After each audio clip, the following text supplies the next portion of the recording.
누가복음 7장 11절서부터 35절 말씀 한 절씩 교독하고 나가도록 하겠습니다.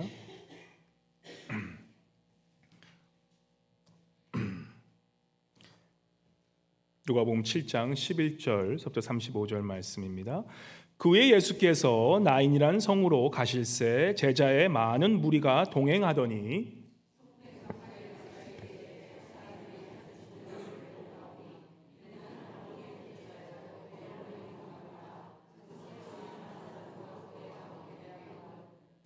주께서 과부를 보시고 불쌍히 여기사 울지 말라 하시고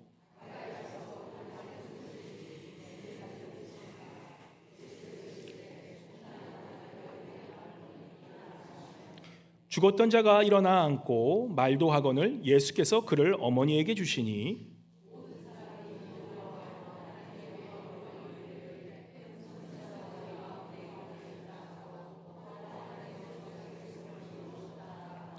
예수께 대한 이 소문이 온 유대와 사방에 두루 퍼지니라. 요한이 그 제자 중 둘을 불러 주께 보내어 이르되 오실 그이가 당신이오니까 우리가 다른 일을 기다리오리까 하려 하매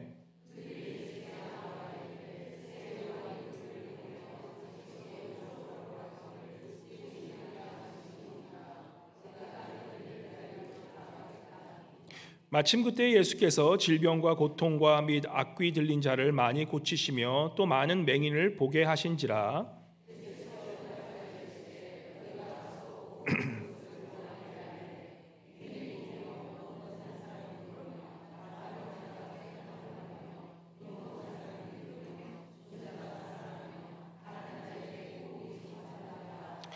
누구든지 나로 말미암아 실족하지 아니하는 자는 복이 있도다 하시니라.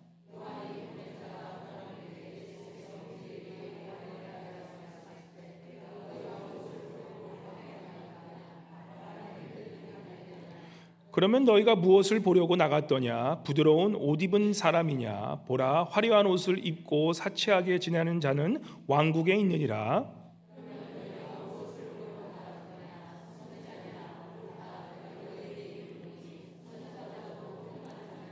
기록된 바 보라, 내가 내 사자를 내 앞에 보내노니 그가 내 앞에서 내 길을 준비하리라 한 것이 이 사람에 대한 말씀이라.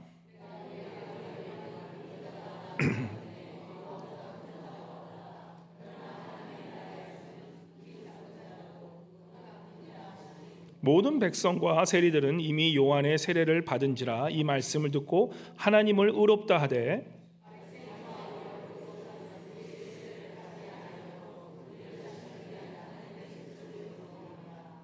또 이르시되 이 세대의 사람을 무엇으로 비유할까? 무엇과 같은가?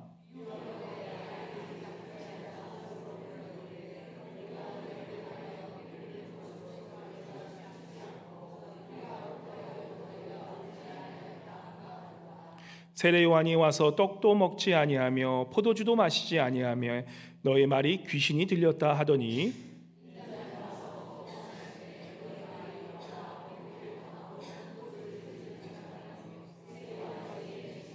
다 함께 지혜는 자기의 모든 자녀로 인하여 옳다함을 얻느니라. 아멘. 우리 시간 임마누엘 성가대 나오셔서 참 좋으신 주님, 우리 주님께 찬양 올려드리겠습니다.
다시 한번 큰 박수로 주님께 영광을 드리기 바랍니다. 예.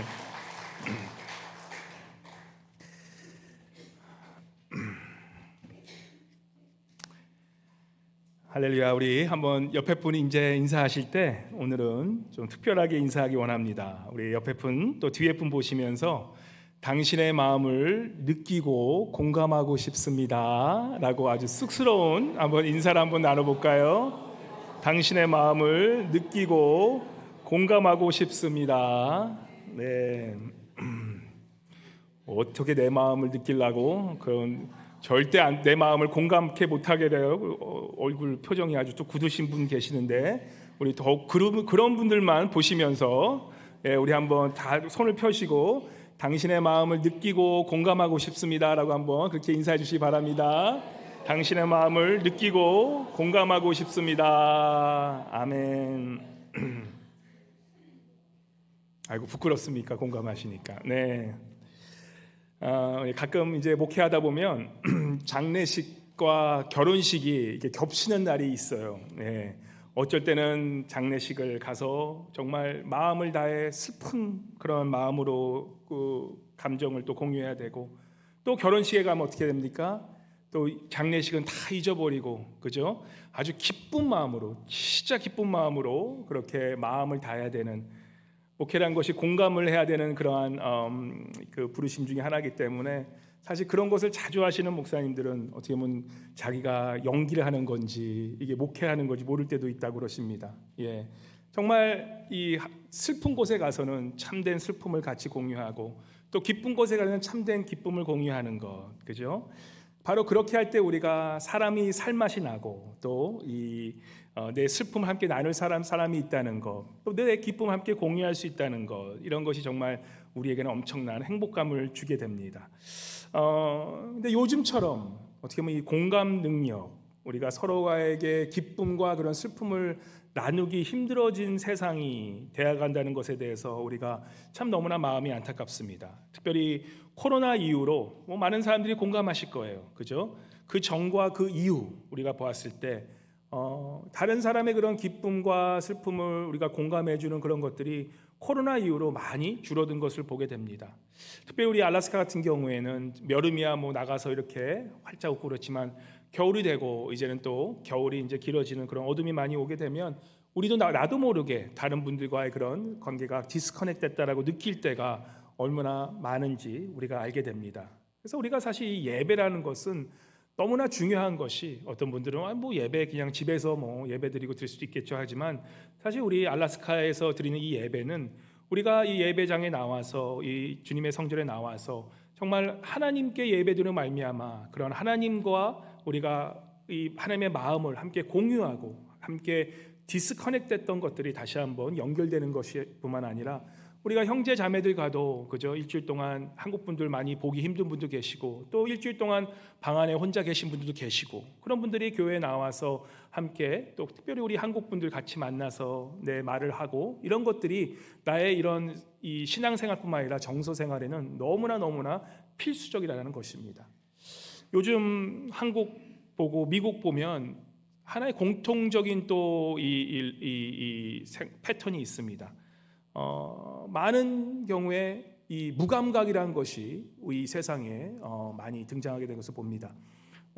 이번 주 일주일 동안도 한국 뉴스에 보면은 갑자기 이 사람들이 많이 가는 그런 광화구에 있는 그런 이 공원에, 동네 사람들 다 가는 그런 공원에서 대낮 12시에 그죠, 뒤에서 이 여자들 여기다 끼고 넘어뜨려 가지고 겁탈을 하고, 그리고 또 그 여자분이 안타깝게도 숨을 거두는 그러한 안타까운 일들, 이런 것들이 지금 한국이나 미국, 미국은 너무나 이건 당연한 일이 돼버렸고, 한국도 그러지 않았던 나라가 이제는 그런 일들이 거의 매주가 한 번씩 일어나는 것이 아니라 거의 에브리데이 한 건씩 그런 일이 일어나는 거 보면서 사람들이 두려워서 밖에 나가기가 무섭다는 그런 얘기를 합니다. 그죠? 우리가 그러한 분들, 참 이게 더 황당한 것은 지난주에 그 프리웨이 그 서브웨이에서 그렇게 사람을 죽여놓고, 그 지하철 옆에서 그렇게 사람을 죽여놓고 하는 말이가 내가 반성문 쓰면 되겠죠라고 하면서 그냥 그러고 말아버려요.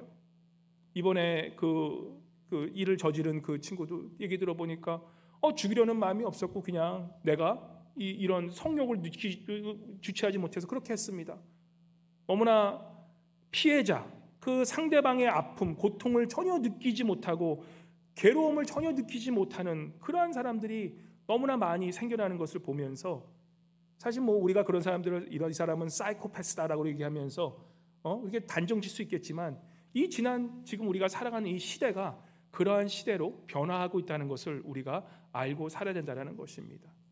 이 사이코패스가 뭡니까? 결국은 남의 고통을 느끼지 못하는 거예요.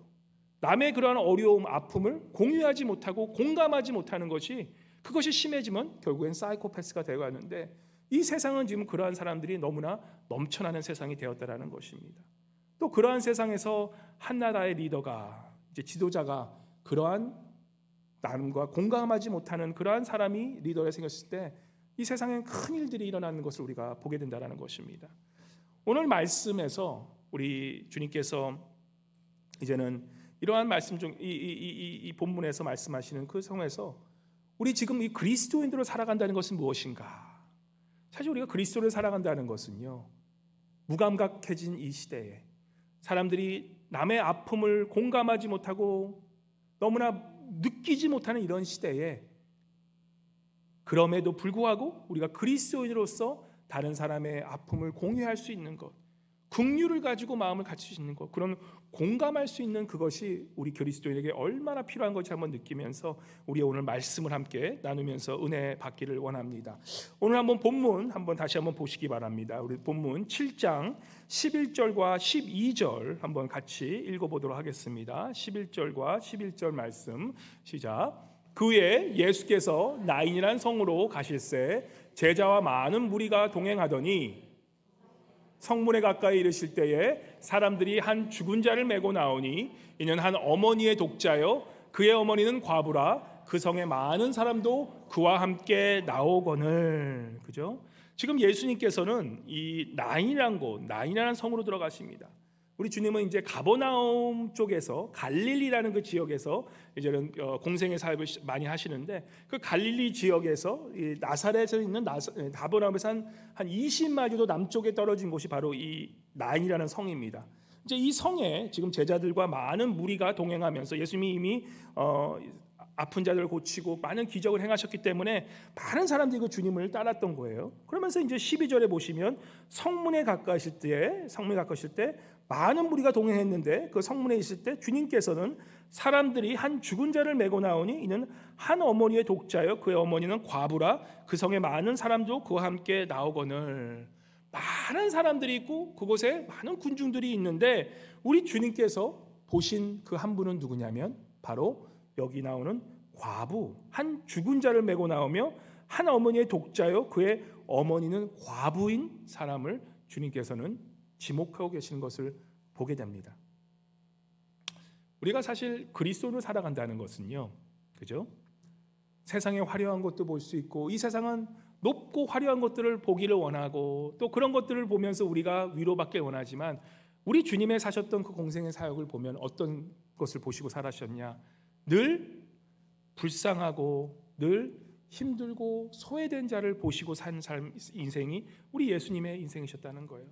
그곳에 많은 사람이 있었다 그럽니다. 많은 무리가 동행했다고 얘기를 해요. 거기에 지위가 높은 사람도 있을 테고 권력이 있었던 사람도 있을 테고 돈이 많다고 화려한 옷을 입은 사람들도 있을 테고 별의별 사람이 다 있었음에도 불구하고 우리 주님께서 늘 보았던 사람은 바로 이곳에 그러한 과부 중에서도 지금 독자를 잃은 아들을 잃어버린 그 여인을 바라보시는 우리 주님을 보게 된다는 것입니다. 그리스도인으로 살아간다는 것은요, 우리 주님이 보시는 것을 보고 사는 사람들입니다. 우리 주님이 무엇을 보기 원하시나요? 한번 물어보시기 바랍니다. 예수님이 내가 보기를 원하시는 게 무엇일까라고 질문했을 때 우리 예수님의 늘 관심은 누구에게 있습니까? 늘 소외되고 어렵고 힘들고 불쌍한 자들, 소망이 없고 절망에 빠진 그런 자들에게 늘 눈이 돌리셨던 그러한 우리 예수님을 우리가 보게 된다는 것입니다. 많은 사람들이 있었어요. 많은 사람들이 있었고 그 주님을 알고 싶어 했지만 우리 주님의 눈에 간 그 한 사람은 바로 여기 있는 과부. 그 당시에 과부는 어떤 사람인지 다 아시죠? 지금처럼 뭐 과부, 요즘 과부 되신 분은 오히려 좋아하시는 분도 계세요. 아이고 이제 자유다. 그때는 과부란 것은요, 먹고 살 수가 없는 그런 환경이었던 거예요. 남편이 없다는 것은 여자 혼자서 도저히 살아낼 수가 없는 자신의 생존이 걸려있는 문제였다는 거예요. 남편이 없다는 것은 내가 지금 이 자식과 살아갈 수 없는 그러한 어려운 환경에 놓여져 있는 그러한 모습 속에 있는 그 여인인데, 그 여인의 한 가지 소망이 무엇이겠습니까? 바로 여기 보시면 독자, 바로 어머니의 독자, only son, 바로 그 아들 하나 잘 크는 모습으로 그것이 하나의 소망이었던 그 어머님이었는데, 그죠? 지금 이 어머님이 어떻게 됩니까? 아들이 죽고 마는 그러한 절망에 빠져 있는 상태를 보게 됩니다. 많은 사람들이 그것을 무시했을 거예요.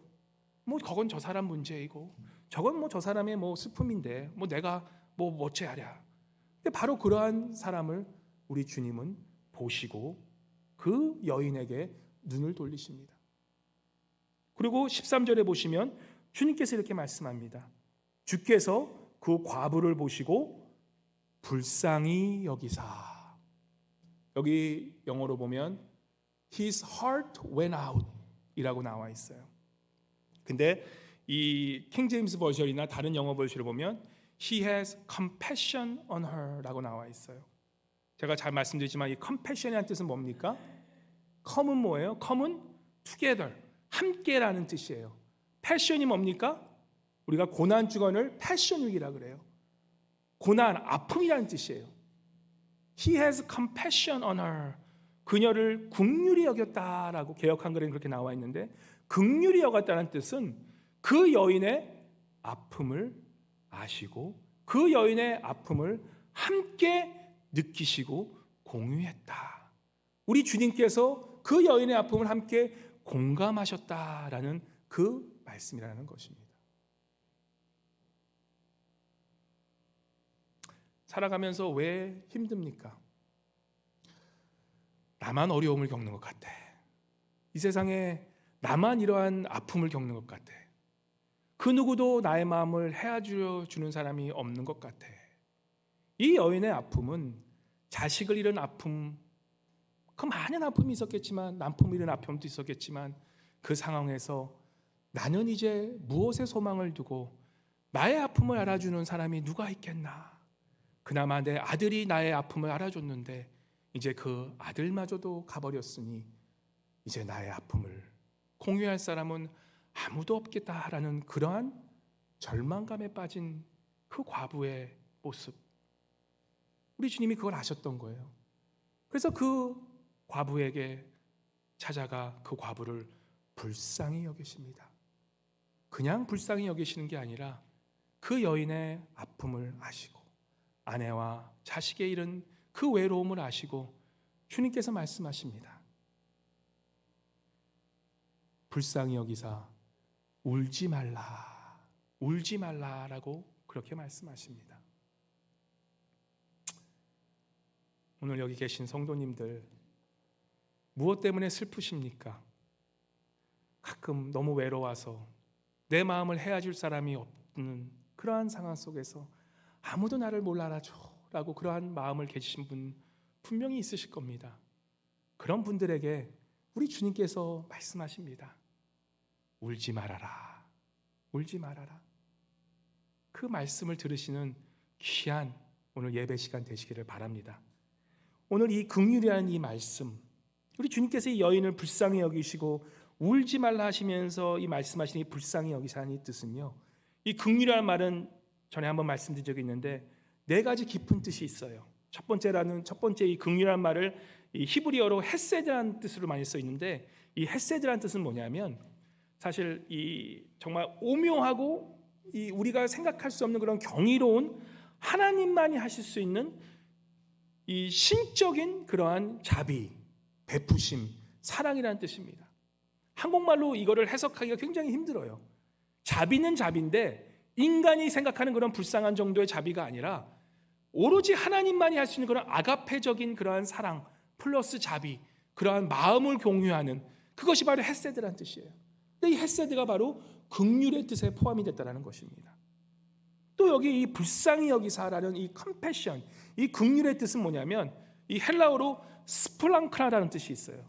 그 스플랑크라는 뜻이 뭐냐면 내 내장, 내 안에 있는 뱃속, 우리가 물고기 따면 것, 생명을 주는 것이 있잖아요. 그 것을 찬양해야지만 물고기가 죽잖아요. 그것처럼 나의 삶을 꿈틀꿈틀거리게 하는 그 무언가 있는 그 뱃속, 그것을 이 스프링크나 바로 긍휼이라는 것이에요.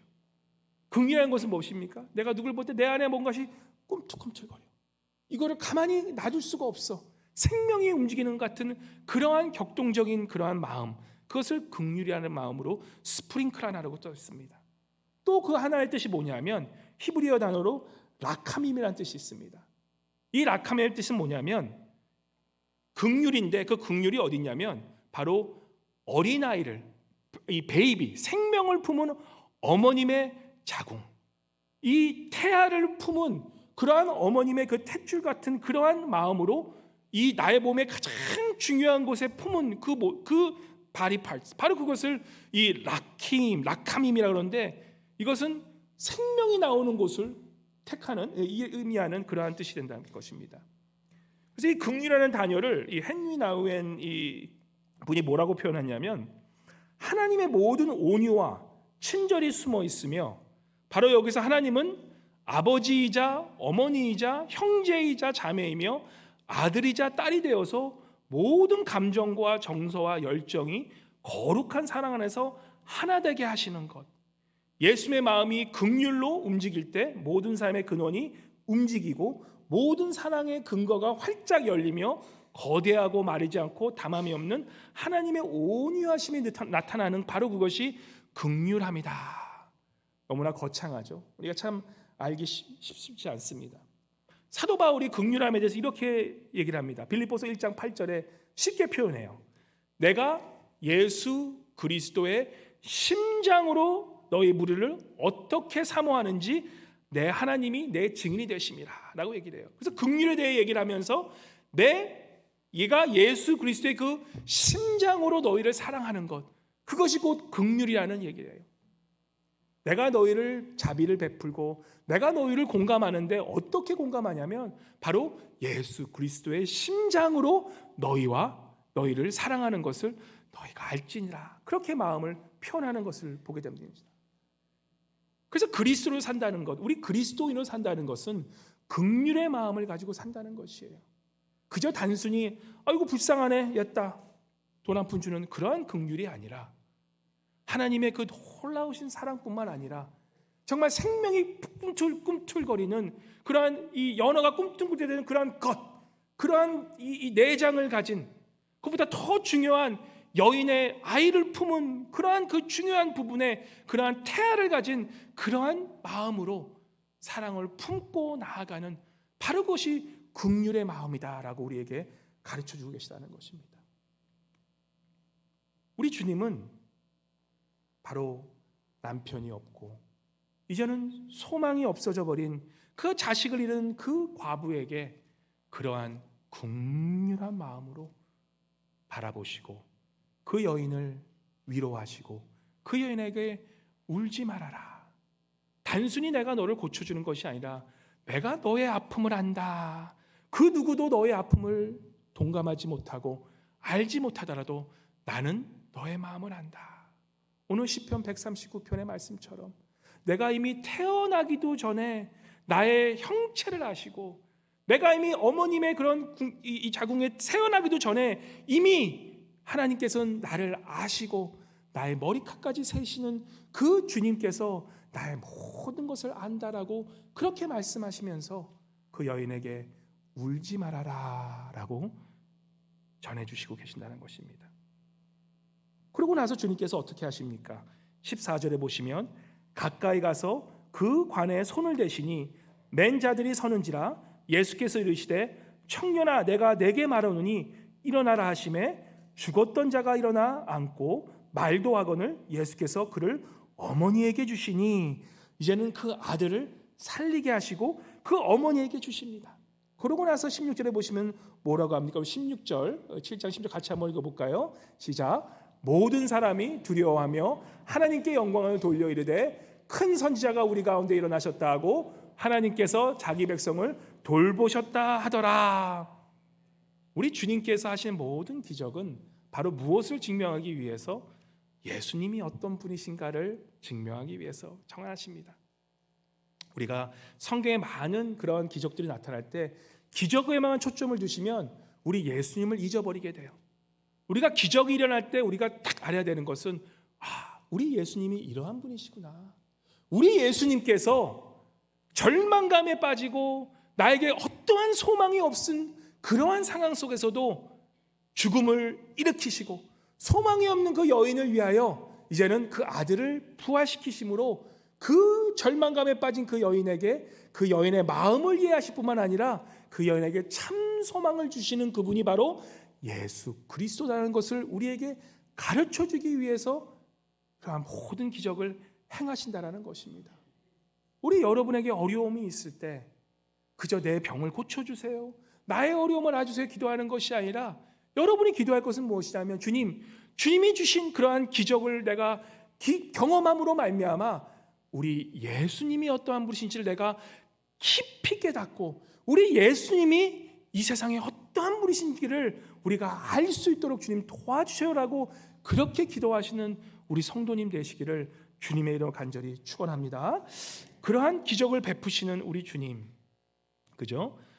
그래서 그 여인을 고치시고 우리 주님은 이 복음서에서 보시면 내가 어떤 분이신가? 죽은 자를 살리신 분이 바로 예수 그리스도시요.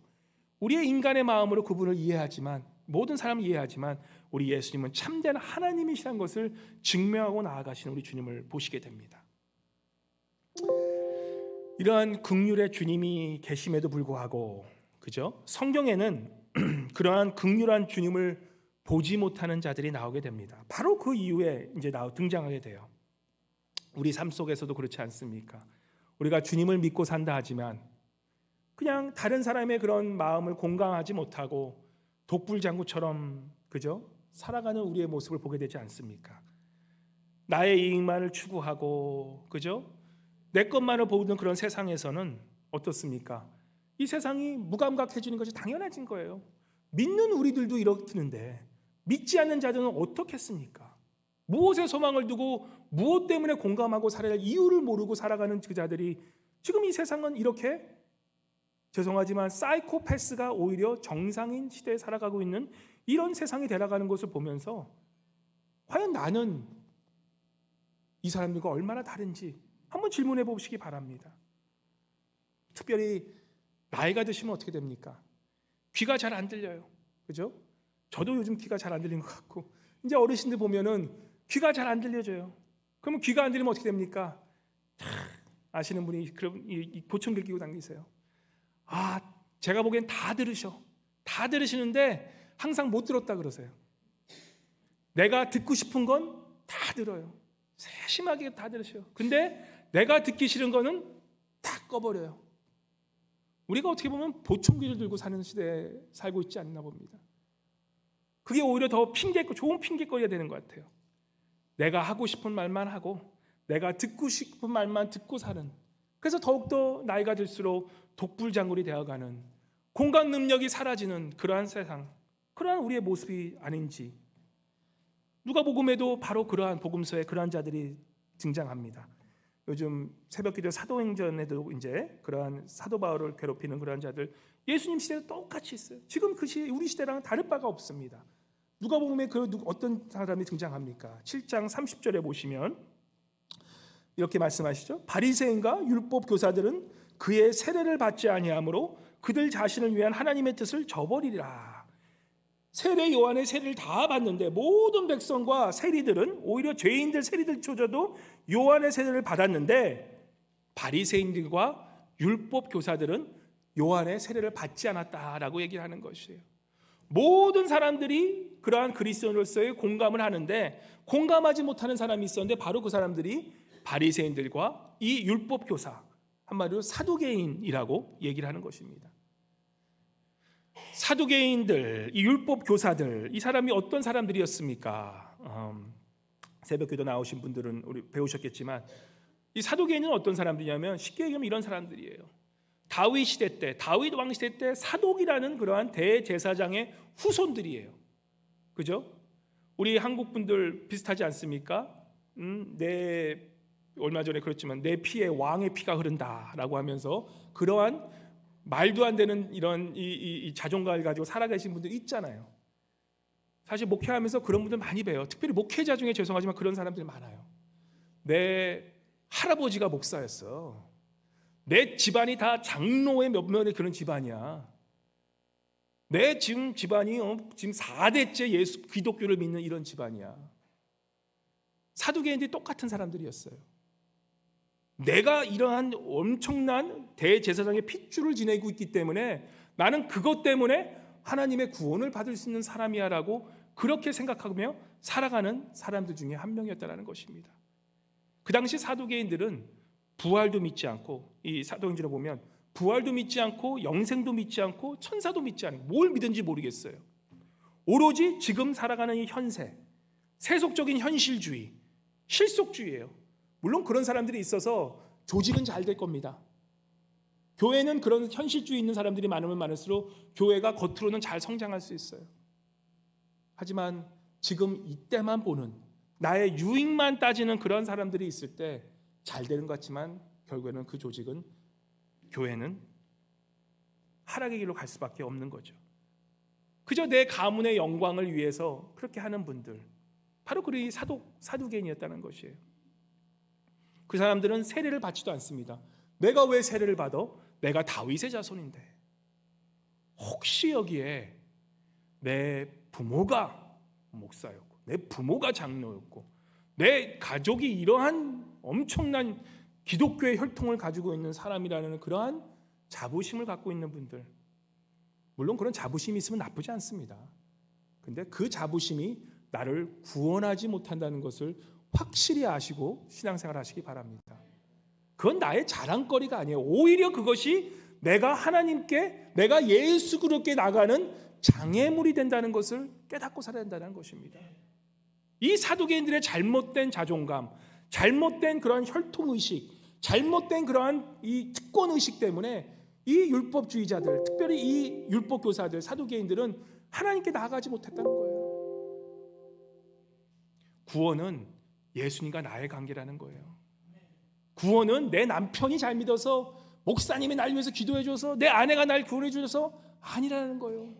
구원은 내가 주님께 나아가 주님을 믿고 구원받을 수 있는 것이 오로지 한 길이라는 것을 우리가 아시기 바랍니다. 혹시 내 안에 그러한 헛된 자만심이 있다면 다 버리시고 이제는 오로지 예수 그리스도만이 내가 나갈 때 그분만이 나를 구원 주시는 것을 믿으시는 성도님 되시기를 바랍니다. 그리고 이러한 특권을 내려놓아야 된다는 거예요. 그리고 바리새인들은 어떤 사람들이었습니까? 왜 바리새인들이 다른 사람과 공감하지 못하고 세례를 받지 않으립니까? 바리새인들은 어떤 사람들이었습니까? 사실 사두개인들과는 완전 반대된 사람들이에요. 바리새인들은 오히려 영원한 것도 믿어요. 부활도 믿었어요. 율법을 잘 지켰어요. 거룩한 자라는 그 바리새인 뜻은 이 사람들과 분별되고 살았어요. 근데 바리새인들의 문제가 뭐였습니까? 바로 그것이 그들의 발을 잡았던 거예요. 이 모든 것을 거룩한 자로 내가 모든 것을 잘 지키고 모든 것을 잘 믿는다라는 그러한 나의 착각으로 말미암아 메시아가 오셨음에도 불구하고 그 메시아를 받아들이지 못했다는 거예요. 무엇 때문에?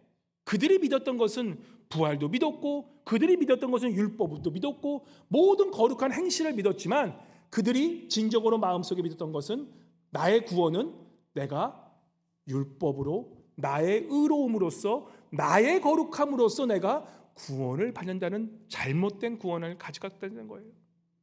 교회에 그런 분들 많으시잖아요. 우리 교회는 이제 그런 분들 많이 없으세요. 근데 교회 가면 그런 분들 많으십니다. 내가 어떻게 하시니 더 열심히 해가지고 나의 보여지는 그런 의로움으로 내가 구원받겠지. 아니죠.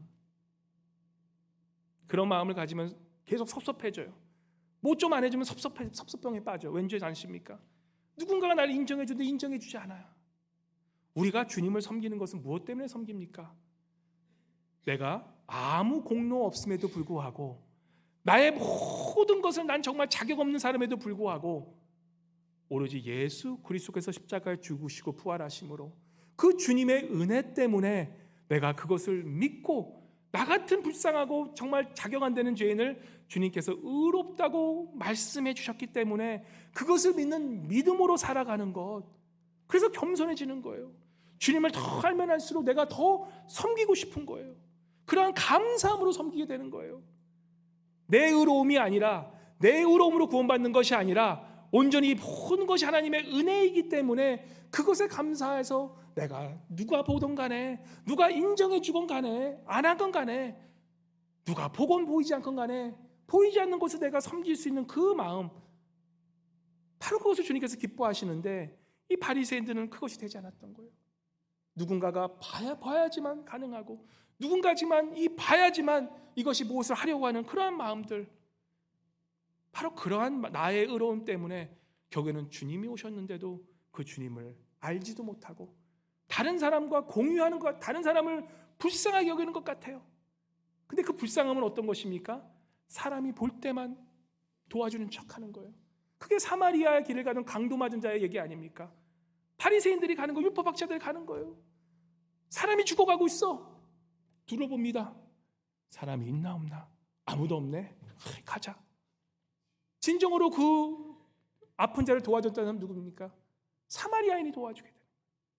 아무도 보지 않지만 오히려 자격 안 되는 내가 하나님의 은혜로 살 수 있겠다는 그 아픈 자를 고쳐주는 그 자, 과연 누가 그리스도인인가?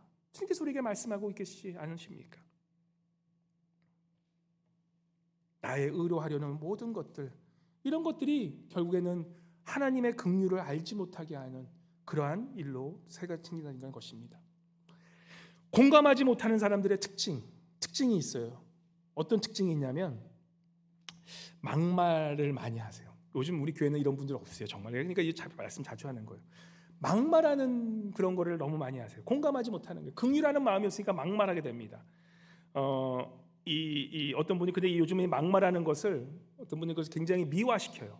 시원시원하고 솔직하다는 것으로 자기를 굉장히 미화시키면서 내 마음을 그냥 얘기하는 것뿐인데 이게 뭐가 잘못돼? 라고 하는, 지금 요 세상 풍토가 그러지 않습니까? 그죠?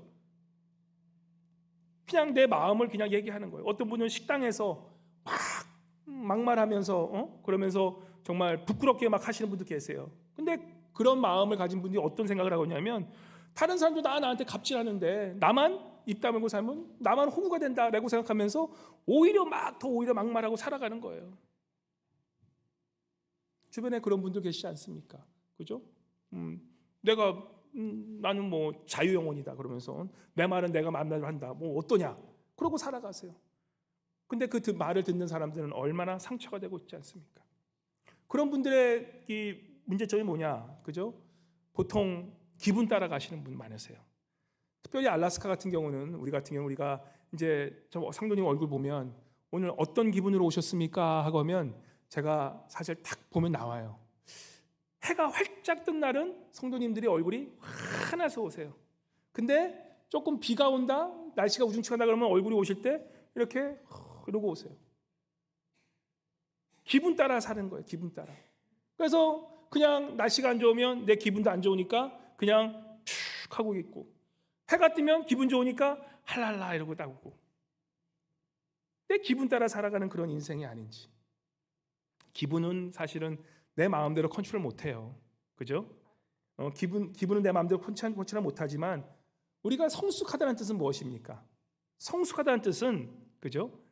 내 기분이 그럼에도 불구하고 내 태도는 그렇지 않도록 보이게 살아가는 것, 그것이 나의 태도의 다른 점이라는 것이에요. 어린아이가 다른 점이 뭡니까? 아침에도 이제 우리 깐난애기가 있어요. 우리 깐난애기가 있는데 졸린데 선생님이 이렇게 좀 안으려고 그러니까 기분이 확 잡쳐버린 거야.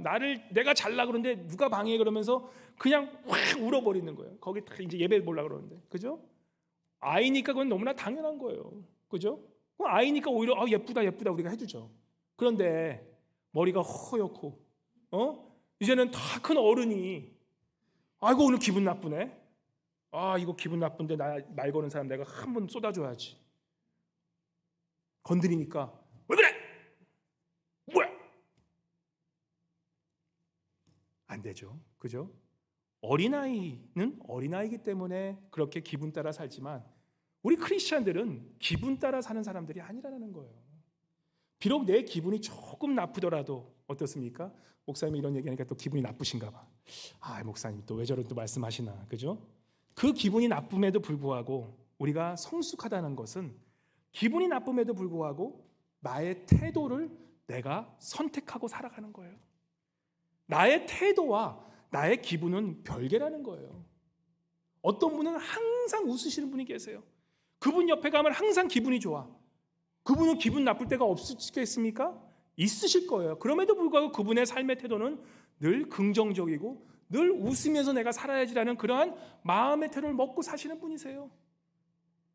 그래서 날씨가 어떤 거 간에 사람이 나이가 어떤 거 간에 늘 웃어주고 남이 나에게 무례함을 해달라도 늘 그 사람에게 잘해주려 하는 그런 마음을 가진 분들이 우리 교회에 얼마나 많은지 모르겠습니다. 내 감정 따라 살지 않는 것이 아니라 그리스도로 산다는 것은 무엇입니까? 내 기분이 조금 나쁘더라도 내가 그것을 마음속에 품고 이제는 태도로 내 태도를 바로잡고 그 태도로 그렇게 살아가는 것, 그것이 그리스도의 성숙한 삶이라는 것입니다. 기도하고 기분 좋아가지고 예배 끝나면 천사같이 있다가 갑자기 기분 나쁜 일이 생기면 정말 죄송하지만 그게 따로 없어. 이러고 사는 것. 그거는 조금 우리가 다시 한번 생각해 볼 것입니다.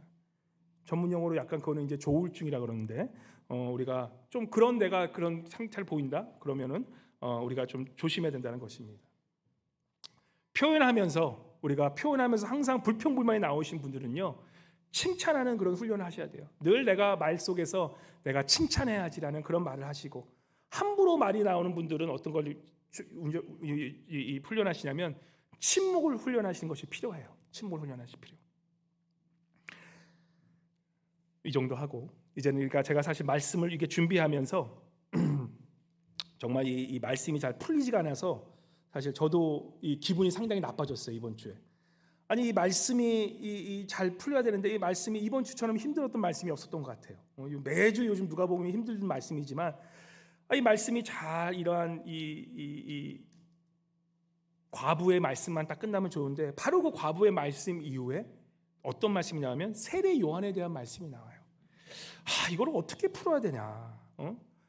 도대체 이 세례 요한이 등장하면서 이 성경 복음서를 듣다 보면 세례 요한이 갑자기 등장을 해버려요. 아니 이 말씀에 이게 맥이 이게 끊겨버리는 거예요. 오늘 말씀도 그래요. 아니 예수님께서 이렇게 은혜롭게 이 과부를 고치시고 예수님이 누군지 아는데 갑자기 뜬구름없이 세례 요한이 등장하면서 이제 7장 이제 18절에는 또 다른 얘기가 나오는 것 같아요.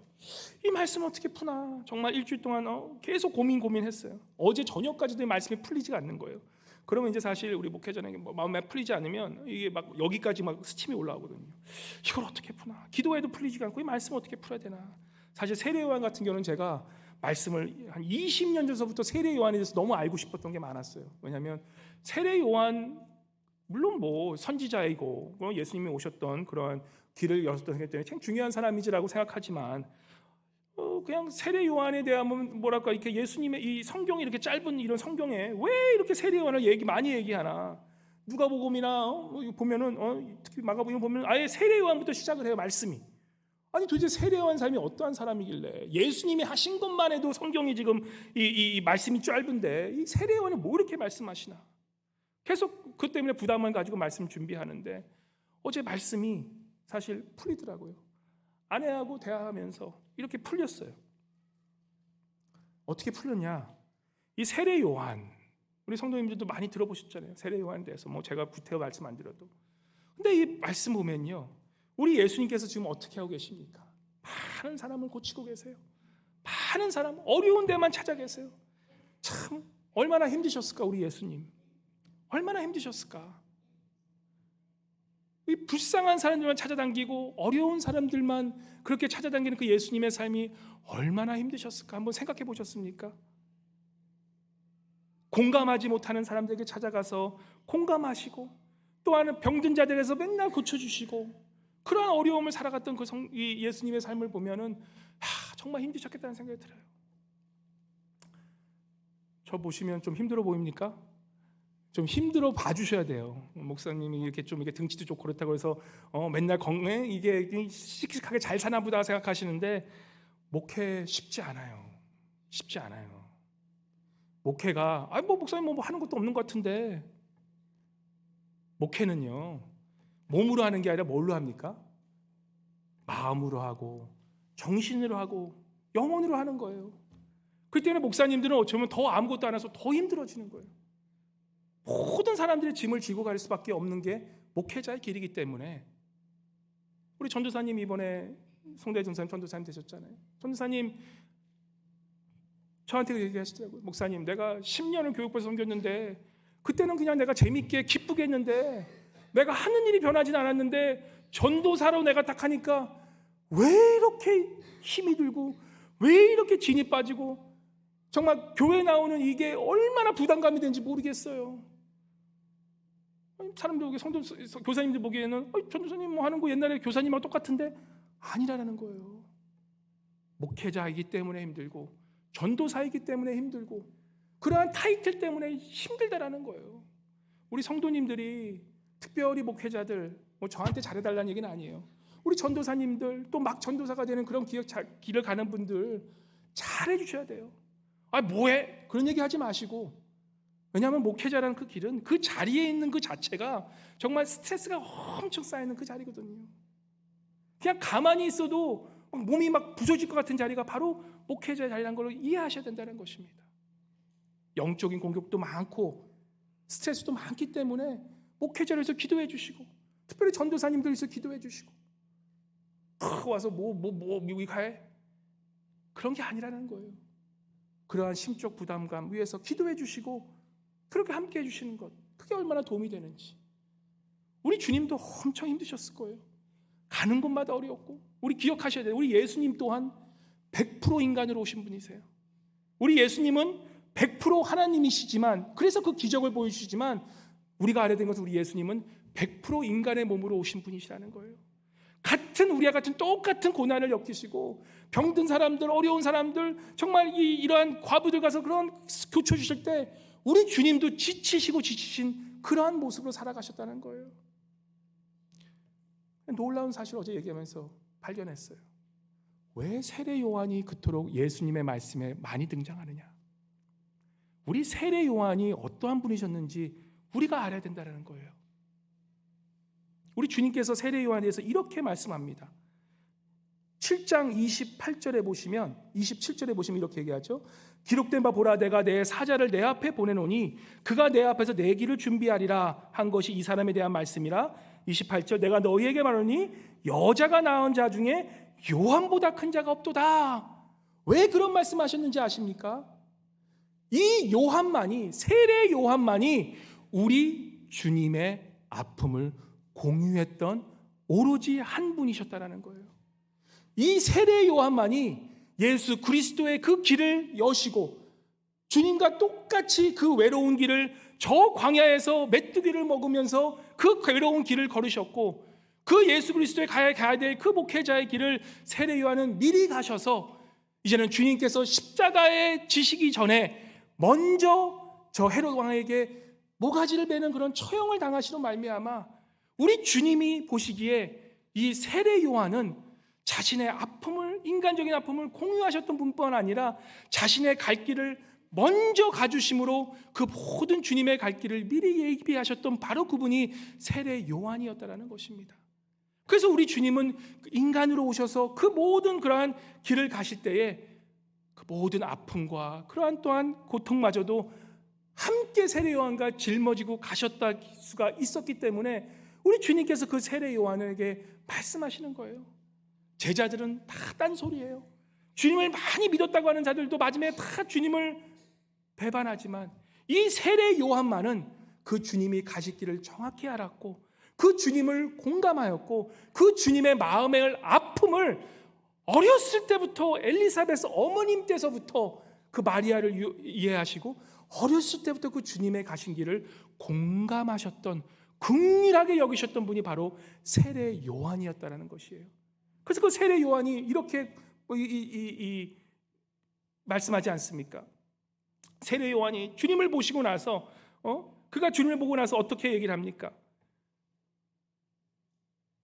내가 그 주님을 보고 나서 그 주님의 그 신발끈도 내가 묶지 못하는 그러한 자다라고 그렇게 말씀하시는 것을 보게 됩니다. 요한복음 요한복음 보시면 나는 물로 세례를 주거니와 너희 가운데 너희가 알지 못하는 한 사람이 있었으니 곧 내 뒤에 오시니이라 그이라 그가 그의 신들매 풀기도 감당치 못했더라 라고 얘기하면서 바로 그 예수님이란 분이 어떤 분이신 줄 알고 그 예수님이 어떠한 일을 하실 줄 알고 그 예수님의 길을 처음부터 태어나기 전부터 위로의 자로 부음받으신 분이 바로 세례 요한이었다는 것입니다. 그래서 예수님 또한 그 많은 일을 인간으로서 감당하실 때에 세례 요한을 통해서 위로를 받으시고 그 세례 요한 때문에 어떻게 보면 자신의 마음을 나눌 수 있었던 그러한 모습을 우리가 보게 된다는 것입니다. 참 오늘 제 얘기를 많이 해서 죄송합니다. 저도 사실 우리 교회가 4명의 동역자가 이제 함께 하던 게 이제 저도 지금 혼자서 이 모든 것을 담당하고 있습니다. 혼자 일을 감당하다 보니까 쉽지 않아요. 어려워요, 사실은. 4명이 하던 일을 혼자 목사님이 다 하니까 우리 목사님 튼튼하니까 괜찮겠지? 속마음은 절대 아니에요. 쓰러지고 싶을 때가 있어요. 근데 참 감사한 게 어떤 겁니까? 제가 그런 것을 하니까 우리 장로님들이 스텝업을 해주세요. 많이 도와주세요. 보이지 않는 곳에서 많이 도와주시고 또 알아서 해주시고 우리 안수 집사님들께서 목사님 혼자 하시니까 웬만한 것들은 저한테 말씀도 안 하시고 이제 다 스스로 그렇게 해주세요. 우리 전도사님들, 사역자들 어떻게 다 하시고 함께 하신 걸 보면서 제가 거기서 얼마나 감동을 받는지 모릅니다. 또 너무나 감사한 게 우리 아내님한테 감사해요. 아내님이라 그러면 그러한 어려운 길을 가면서 서로 공감할 수 있는 그런 사람이 있다는 것 얼마나 감사한지. 우리 여러분들 살아가면서 지금 내 마음을 공감할 수 있는 사람이 얼마나 계십니까? 세상의 사람들, 세상 친구들은 죄송한 얘기지만 그러한 만나는 그런 공통점이 떨어져 버리면 이 유익한 것이 없어지면 헤어지게 돼요. 근데 우리 믿는 사람, 믿음 안에 있는 친구들은 어떻습니까? 어떤 분이 그러시더라고요. 세상에 나가보니까 딴 데 가보니까 제일 그리웠던 사람이 함께 기도했던 친구가 제일 그립다 그러시더라고요. 우리 안에 있는 지금 옆에 있는 성도님들, 함께 우리 성가대 찬양하는 이 성가대 던들, 우리 함께 있는 그 목장 식구들, 아무것도 아닌 것 같지만 내 마음을 공유할 수 있는 그런 사람들이 내 옆에 있다는 것에서 얼마나 감사해야 되는지요. 그게 삶의 맛이 나고 특별히 내 남편과 아내, 비록 잘 들어주는 사람이 아니랄지라도 나 같은 사람, 나같이 공감하지 못하는 사람을 옆에서 그 말을 들어주는 그런 사람이 있다는 것이 얼마나 감사한지요. 또 혼자 사시는 우리 권사님들, 우리 집사님들, 나는 그런 사람 없다라고 생각하지 마시고 바로 누가 우리 옆에 계십니까? 우리 주님이 계시잖아요. 우리 예수님께서 우리가 기도하며 나아갈 때 우리 주님께서 우리의 마음을 위로하시면서 울지 마라, 그렇게 우리를 위로하시는 그 주님이 우리와 함께 계시다는 사실인 것입니다. 그러한 긍휼을 마음을 품고 살아가는 것, 그것이 우리가 살아가야 될 하나의 삶의 보람이라는 것입니다. 짧게 이것만 하고 말씀드리고 마치겠습니다. 우리가 공감하기 위해서, 공감이 사라져가는 이 시대에서 공감하기 위해서 이 훈련이 있습니다. 첫 번째 뭐냐면 공감하기 위해서는 들어주는, 경청하는 훈련이 필요해요. 누구 만나면 제발 내 말만 막 하다가 95% 내 말만 하다가 헤어지잖아요. 그 사람 다시 한번 만나기 싫어요. 되도록이면 남의 말을 들어주세요. 내가 귀가 잘 안 들리는데, 듣는 거는요 귀로 듣는 게 아니라 마음으로 듣는 거예요. 내가 귀가 안 들리는 걸 핑계대지 마세요. 내가 그 사람을 사랑하면 들을 수 있어요. 내 귀가 들리지 않더라도 내가 그 사람을 이해해줘야지라는 그 마음을 품고 가면 그 귀가 들린다라는 거예요. 경청하는 그러한 습관을 들이시기 바랍니다. 어디 가면 내 말만 하지 마시고 좀 들어줘 보세요. 아내한테도 내 말을 좀 들어줘 보세요. 두 번째 뭐냐면 성경을 읽을 때 특별히 내가 그 사람이 한번 그 사람의 그러한 역할을 한번 해보세요. 오늘 이 세례 요한 이 말씀 읽잖아요. 내가 이 성경을 읽을 때 그냥 읽지 마시고 내가 세례 요한이 돼 보시는 거예요. 내가 그러한 역할을 담당해 보시면 세례 요한의 그런 마음을 알게 되십니다. 그러한 공감 능력을 우리가 배우게 돼요. 세 번째로 뭐냐면 나가서 좀 이 봉사하는 게 필요해요. 주변에 어려운 사람들 가끔 다 도와주세요. 내가 그런 어려운 사람들 도와주고 그렇게 함으로써 내가 나 혼자 살아가는 삶이 아니라 그러한 어려운 사람들 도와줄 때에 그러한 어려운 사람들의 그 어려움을 내가 함께 느낄 수 있다는 거예요. 그래서 그 사람을 계속 구제하는 사역, 그것이 교회에 끊기 시작하면 무감각해지니까 그래서 구제 사역을 해야 된다는 거예요. 마지막으로 어떤 분은 싫어하겠지만 애완견 키우는 것도 중요해요. 애완견 왜 좋아하십니까? 다른 사람은 몰라도 우리 강아지는 내 마음 알아주잖아요. 그래서 강아지 좋아하지 않습니까? 내가 좀 감정이 메마른 분들 계시면 애완견 좀 키워보세요. 그러면 내 감정이 좀 되살아나고 또 공감 능력이 좀 많아진다 그럽니다. 우리가 살아간다는 것, 다른 사람의 마음을 이해하고 살아가는 거예요. 어떤 말씀이 그러시더라고요. 천국에 가는 거예요. 천국 가는데 물어봅니다. 천국을 지지가. 물론 이거는 뭐 구원하고 전혀 상관없지만 그냥 이야기예요. 너가 이름이 뭐냐라고 하니까 그 사람이 천국에 들어가면서 이렇게 얘기해요. 나는 나입니다. 다시 가서 훈련받고 와라. 또 이제 다시 와요. 나중에 제가 천국에 들어가고 싶은데요. 또 물어봐요. 넌 누구냐라고 했는데 저는 누구입니다라고 하는 거예요. 다시 내려가서 훈련하고 와라. 그러면서 마지막에 내가 누구냐고 그러니까 그 사람이 뭐라고 하냐면 내 안에 계신 예수 그리스도입니다 라고 그렇게 대답하니까 천국에 들어오너라 라고 그렇게 얘기하는 그런 이야기입니다. 무슨 말씀입니까? 우리가 세상 살아간다는 것, 우리가 공감한다는 것이에요. 긍휼을 가지고 살아간다는 거예요. 오늘 우리 주님께서 그 과부를 보며 긍휼히 여기셨던 것처럼 우리 신앙으로 산다는 것, 남의 어려움을 그냥 지나치지 말고 이제는 그 아픔을 공유하면서 공감하고 사시는 그런 우리 사랑하는 알라스카 동양성교 식구들 모두 되시기를 주님으로 간절히 축원합니다. 사랑해 주님 감사합니다. 오늘 또한 이 말씀을 통하여서 공감하게 도와주시고 우리한 주님의 긍휼한 마음으로 다른 사람을 대할 수 있는 우리 성도님 모두 되시기를 함께 하시기를 주님 간절히 기도하며 모든 말씀 예수 그리스도의 이름으로 간절히 기도드리옵나이다. 아멘.